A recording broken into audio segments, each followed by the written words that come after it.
বাজারের গরু চেয়ে গ্রামের গরুগুলো অনেক ভালো, সুন্দর প্রাকৃতিক অবস্থায় থাকে। সকালে পশু ছেড়ে আসা হয় পাহাড়ে। সারাদিন পাহাড় উপত্যকার প্রাকৃতিক চারণভূমিতে খায় ঘাস লতাপাতা। বিকেলে আবার ফিরিয়ে আনা হয় বাড়িতে। শেরপুরের শ্রীবর্দী, ঝিনাইগাতি ও নালিতাবাড়ী উপজেলার প্রায় ৩০ কিলোমিটার সীমান্তবর্তী গারো পাহাড়ে সারা বছর এভাবেই পশু লালন পালন করা হচ্ছে। সীমান্ত জুড়ে প্রায় ৪,০০০ পরিবার ঈদুল আজহার জন্য প্রায় ৩৫,০০০ পশু প্রস্তুত করেছেন।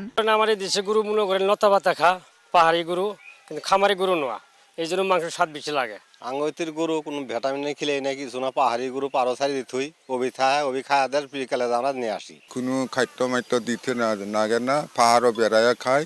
পাহাড়ের গরু কিন্তু বিক্রি করলে অনেক চাহিদা বাড়ে। আমার দেশি গরু এমনি দেখতেও সুন্দর, আমরা কালারও থেকে শুরু করি, মাংস থেকে শুরু করি, সবকিছু আমাদের সুন্দর।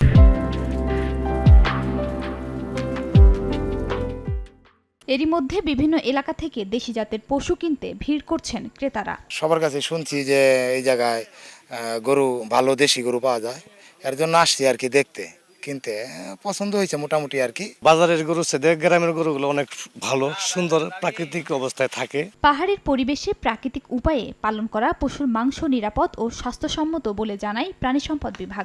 দেশি গরু যারা লালন পালন করে তারা মূলত প্রাকৃতিক ঘাস লতাপাতা এর উপরেই তাদের মূল খাবারের সংস্থান করে থাকে এবং এদের মাংস সুস্বাদু এবং মাংস নিরাপদ। প্রাণী সম্পদ বিভাগের তথ্য মতে এবার কোরবানির হাটের জন্য শেরপুরে প্রস্তুত করা হয়েছে প্রায় ৮৪,০০০ পশু, আর স্থানীয় চাহিদা রয়েছে ৫৩,০০০ পশুর। সময় সংবাদ, শেরপুর।